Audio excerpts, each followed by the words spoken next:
তো সম্মানিত দিনী ভাই, আমরা পবিত্র রমাদান মাস পেয়েছি।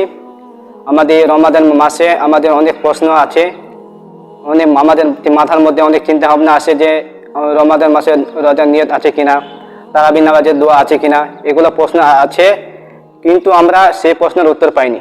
তো আজকে এই বিষয় নিয়ে আলোচনা করব। আজকের আলোচনা হচ্ছে রমাদান মাসের গুরুত্বপূর্ণ প্রশ্ন উত্তর, নামাজ ও আমল সম্পর্কে আমি গুরুত্বপূর্ণ আলোচনা করব, আপনারা মনোযোগ সহকারে শুনবেন। তো দিনী ভাই, আমাদের প্রথম প্রশ্ন হলো যে তারাবির নামাজ সুন্নাহ না নফল? তো তারাবির নামাজ হচ্ছে নারী পুরুষ উভয়ের জন্য সুন্নতে মুআক্কাদা। যদি গ্রামবাসীর কিছু মানুষ যদি মসজিদে নামাজ পড়ে বা কিছু মানুষ যদি বাড়িতে নামাজ পড়ে তাহলে তার নামাজ হবে, কিন্তু সে এই তারাবির নামাজ যদি ছেড়ে দেয় বা একেবারে না পড়ে তাহলে সে গুনাহগার হবে। কিন্তু তারাবির নামাজ হচ্ছে সুন্নতে মুআক্কাদা, আর সুন্নতের ফজিলত হচ্ছে আল্লাহর হাবিব সাল্লাল্লাহু আলাইহি ওয়াসাল্লাম বলেছেন, সুন্নতের ফজিলত হচ্ছে এই পৃথিবীতে যা কিছু আছে সব কিছু চাইতে উত্তম, এটা সুন্নতের ফজিলত। তো আমরা মসজিদে নামাজ পড়া উত্তম, আমরা মসজিদে নামাজ পড়বো ইনশাআল্লাহ। দ্বিতীয় প্রশ্ন, তারাবির রাকাত কত রাকাত? তারাবির রাকাত হচ্ছে 20 রাকাত। তো তৃতীয় প্রশ্ন হচ্ছে তারাবির রাকাত সময় কতটুকু? তারাবির নামাজ শুরু হয় এশার নামাজের পর থেকে। তো তারাবির নামাজ আমরা আস্তে আস্তে করে পড়বো, আস্তে আস্তে করে তারাবির নামাজ পড়বো, যেন আমাদের রুকু সেজদা এগুলো ঠিক থাকে। আর তারাবির নামাজে আমরা তাড়াতাড়ি করে নামাজ পড়বো না, কারণ তারাবির নামাজ ফজর নামাজ পর্যন্ত পড়া জায়েজ আছে। তাহলে কি তারাবির নামাজ ফজর পর্যন্ত পড়া জায়েজ আছে। তারপর প্রশ্ন হচ্ছে যে আমরা তারাবির নামাজের পর 4 রাকাত পর দিয়ে দোয়া পড়ি, 4 রাকাত পর দোয়া পড়ি সুবহানা জিল মুলকি ওয়াল মালাকুত সুবহানা জিল ইজ্জাতি ওয়াল আজমাতি, এই দোয়াটা পড়ি। এখানে কি তারাবির নামাজের 4 রাকাত পর কি এই দোয়া আছে? হাদিসে এসেছে 4 রাকাত পর যে আমরা যে দোয়াটা পড়ি, এখানে নির্দিষ্ট কোনো দোয়া নেই। এখানে কেউ কোরআন তেলাওয়াত করতে পারবে, কেউ জিকির করতে পারবে, কেউ আবার দুরূদ পড়তে পারবে। আবার যে বিশেষ সময় থাকে তাহলে সে 2 রাকাত নফল সালাত আদায় করতে পারবে। এখানে নির্দিষ্ট কোনো দোয়া নেই। তারাবির নামাজের শেষে যে আমরা দোয়া করি আল্লাহুম্মা ইন্না নাসআলুকা জান্নাতা ওয়া নাউযু বিকা মিনান নার, এখানে কোনো নির্দিষ্ট কোনো দোয়া নেই। তো সুতরাং আমরা কেউ দুরূদ পড়তে পারি বা জিকিরও করতে পারি বা কোরআনের আয়াতও পড়তে পারি, এখানে কোনো নির্দিষ্ট কোনো দোয়া নেই। তবে প্রশ্ন হচ্ছে যে তারাবির নামাজে কি বসে নামাজ পড়া যাবে? তারাবির নামাজ যে দাঁড়িয়ে নামাজ পড়ার যে সামর্থ্য থাকলে তা বসে নামাজ পড়া মাকরুহ, তাহলে কি আমাদেরকে দাঁড়ায় নামাজ পড়তে হবে। তারপরে প্রশ্ন হচ্ছে যে আমরা তারাবির নামাজ যখন পড়ি, যখন ইমাম সাহেব তারাবির নামাজ শেষ করে যখন সে দাঁড়ায়, তখন দেখা যায় যে আমরা কি বসে থাকি। ইমাম সাহেব যখন রুকুতে যায় তখন আমরা নিয়ত বাঁধি, তো এরকম করা যাবে না, এরকম করা মাকরুহ। ইমাম সাহেব যখন রুকু বাঁধবে তখন আমরা প্রথমে নিয়ত বাঁধবে, তখন শুরুতে আমরা ইমামের সাথে সাথে দাঁড়িয়ে যাবো ইনশাআল্লাহ। এরপর হচ্ছে বেতরের নামাজ ওয়াজিব না নফল? বেতরের নামাজ হচ্ছে ওয়াজিব, আর বেতরের রাকাত হচ্ছে 3 রাকাত। বেতরের রাকাত শুরু হয় এশারের নামাজের পর বেতরের নামাজ শুরু হয়। তো বেতরের নামাজ আমরা দুআয়ে কুনুত পড়ি।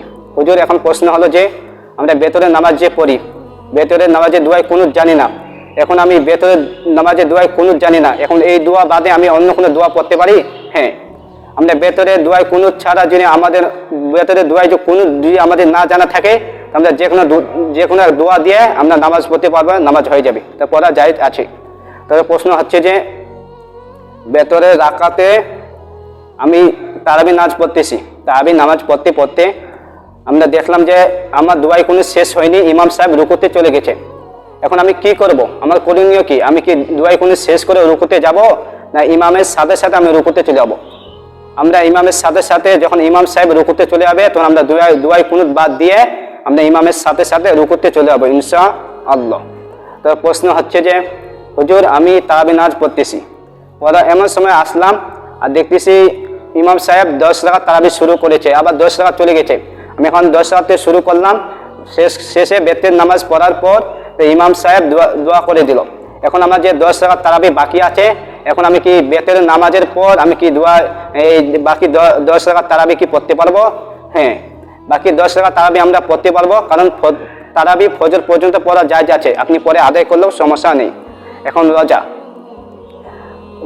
হুজুর, রোজার জন্য কি নিয়ত করা সত্য? হ্যাঁ, রোজার জন্য নিয়ত করা সত্য। যদি সুবহ সাদিক থেকে সূর্য পর্যন্ত মানুষ যদি পানাহার থেকে বিরত থাকে, স্ত্রীর সঙ্গ থেকে বিরত থাকে, কিংবা সে রোজার নিয়ত করেনি, তাহলে তার রোজা হবে না। তার রোজা কি হবে? তার রোজা হবে না। তাহলে কি রোজার নিয়ত করতে হবে? তাই বলে রোজার নিয়ত এটা আসেনি জি, আসছে না। নাওয়াইতুন আসমা গদাম মিন শাহরি রমাদানান ফারাদাল্লাহ, এখানে কোনো নিয়ত নাই। এখানে নিয়ত হচ্ছে আল্লাহ আমি আজকে রমজানের রোজা, প্রথম রোজা আমি রাখবো ইনশাআল্লাহ, এটা একটা নিয়ত, এটা একটা নিয়ত। তো দ্বিতীয় প্রশ্ন হচ্ছে কাদের উপর রোজা ফরজ হয়েছে? নারী, পুরুষ, মুসলমান হওয়া, বালিক হওয়া, প্রত্যেক মুসলমানের উপর এই রমজানের রোজা ফরজ হয়েছে। আবার দেখেন 10 থেকে 12 বছর ছেলের উপর রমজানের রোজা কি হয়েছে? ফরজ হয়েছে। প্রশ্ন, হুজুর আমরা তো বড়রা তো রোজা রাখতে হেফসে যায় বা কালান্ত হয়ে যায়, এখন তো 10 বছর ছেলেটা যে রোজা রাখবে সে তো এখন দুধের বাচ্চা, এখনো তো তার বয়স হয়নি, তার উপর কিভাবে রোজা ফরজ হলো? সে তো রোজা রাখতে পারবে না। আমাদের বড়দের অবস্থা যদি এরকম হয়, তাহলে তারা তো এখনো দুধের বাচ্চা, তারা কিভাবে রোজা রাখবে? আবু দাউদ 494 হাদিসের মধ্যে রাসূল সাল্লাল্লাহু আলাইহি ওয়াসাল্লাম বলেন, তোমরা শিশুদেরকে সালাতে আদেশ দাও, আর যখন তার বয়স 7 বছর হবে তখন তোমরা নামাজ সম্পর্কে আদেশ দাও বা বুঝাও। যখন তার বয়স 10 বছর হবে সে নামাজ পড়বে না, তাকে মারো, তারপর তাকে মসজিদে নিয়ে আসো। তাহলে কি 10 বছর ছেলেটার উপর নামাজ ফরজ হয়ে যায়। নামাজ পড়া কি ফরজ, আর রোজা রাখাও কি? রোজা রাখাও ফরজ। নামাজ পড়া যেমন ফরজ, রোজা রাখাও ফরজ।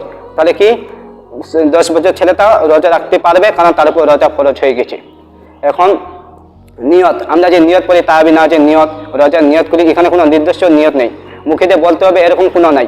এখানে বলা হয়েছে ইচ্ছা বা এরাদাকে নিয়ত বলে। আমরা একটা নিয়ত করলাম আল্লাহ আমি আজকে তারাবি নামাজ পড়বো, এটা একটা নিয়ত। আমি রোজা রাখবো, এটা একটা নিয়ত। এখানে নির্দিষ্ট কোনো নিয়ত নাই। আপনারা বুঝতে পেরেছেন? তো দিনী ভাই আপনার যে কোনো প্রশ্ন থাকে আপনারা, আমার ফেসবুক তো জানেন, আমার মেসেঞ্জার আছে, মেসেঞ্জারে আপনাকে প্রশ্ন জানাতে পারবেন বা কমেন্টে লিখে যাবেন। আপনার যদি কোনো প্রশ্ন যে জানা থাকে বা কোনো যে মনে যে প্রশ্ন জাগে এটার উত্তর কী হবে আমরা যদি না জেনে থাকি কমেন্টে লিখবেন। তারপরে আমার একটা ইউটিউব চ্যানেল আছে, চ্যানেলের নাম আছে হাফেজ আরাফাত হোসেন রাজা, আমাকে সেই কমেন্টে লিখতে পারবেন। আপনার যে কোনো প্রশ্ন যে জানা থাকে বা যদি কোনো সন্দেহ জাগে আমি যে রোজা রাখতেছি এখানে কোনো নিয়ত আছে কিনা বা ইসলামের কোনো বিধিবিধান আছে কিনা যে জানার ইচ্ছা থাকে, তাহলে আপনারা আমাকে বলবেন, ইনশাআল্লাহ আমি আপনাদেরকে সেই উত্তরটা বলে দেবো। আর এই ভিডিওটা আপনারা সবাই লাইক কমেন্ট শেয়ার করে দেবেন। ধন্যবাদ সবাইকে, ভালো থাকবেন ইনশাআল্লাহ।